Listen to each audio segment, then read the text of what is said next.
So I think at the beginning, we tried to lay out how would we judge success. This was a very challenging and unprecedented situation. So the, metrics for success were, something we had to really, I think, put a lot of thought into to make sure that we understood what we were aiming for. And, we like to keep things simple, right? Because at the end of the day, it's the simple things that matter most. So our goal was to teach our students, engage research, engage our community, so perform our land grant mission, and keep no hospitalizations and no deaths. This was our goal. And we felt like if we could convince ourselves, based on all the data and the modeling and the science that we had access to, that we had a good plan in a system that could allow us to stay open and avoid hospitalizations and deaths, then we would have achieved our goal. And without question, the thing I'm most proud of, the team accomplished exactly that. And everything else kind of boils down to that key issue, right? Trying to create a safer space for continuing to thrive during this really challenging time. And I think not only were we able to achieve that here, but we were able to model to the rest of the country and the world that it can happen. And I think that's been another key part of our success, is that University of Illinois and Carle Illinois College of Medicine are now rightly viewed as an example of how you can, reopen and stay open safely during this very challenging time. And the innovations and the learnings from our experience have inspired many others to now aim to do so during the spring semester.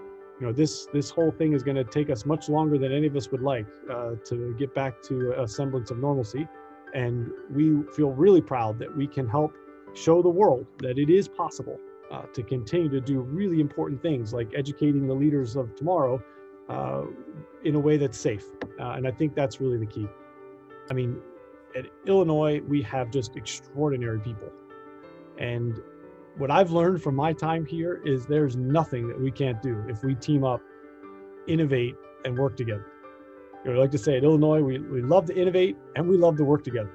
It's a really powerful combination, and it's actually really rare. Like if you look all across the world in lots of different institutions and environments, oftentimes you'll get one or the other. But it's really rare to have a place where people are at the absolute top of their game, brilliant and creative and love to innovate, but then actually work together. And so I knew that we had that combo as our special sauce. And to me, that was the source of confidence. And so, when I talk with Paul Herger out there, we get on the phone and say, look, failure is not an option. This was what we used to say to each other. And we just decided to make sure that was true. Bring Tim Fan in and he says, hey, what do we need? How do we get this done? Goes and thinks about it, comes back with this idea. Why don't we turn the vet med lab into a COVID-19 human testing facility, right? So rather than cower under the stress and the strain, this is the responses I kept getting. I called, Rebecca Smith and Nigel Goldenfield, said, can we figure out a way to do this?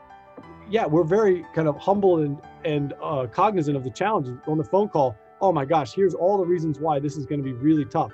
And then they go brainstorm and come back and say, you know what, we can do it. Here's what we need. If, this is how they would come back. If you guys could find a way to test everybody twice a week, we could do it.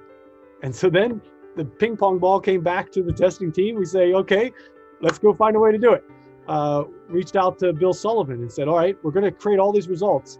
How do we actually turn this into disease mitigation? Because the communication piece here is just astronomical. And again, rather than freak out and say, you're right, this is ridiculously hard, we can't do it, Bill goes back with his team and comes back to me the next day and says, we've got a plan. It's going to take a lot of work. We're going to have to create all these new apps. We're going to have to write all this code, but here's the people I want to bring in to do it. We'll make it happen. And once, as a leader of a team, and you hear those kinds of responses from brilliant, accomplished, passionate people who all have that look in their eye, they're staring in the eye and say, we're going to get it done. I'm just reflecting and reciprocating on the spirit of Carle Illinois and the University of Illinois. I mean, it's just a tremendous spirit, I think, that pervades our community. And that's what makes us special. And I think the pandemic shined a bright spotlight on the power of innovation and collaboration that makes Illinois such a remarkable place.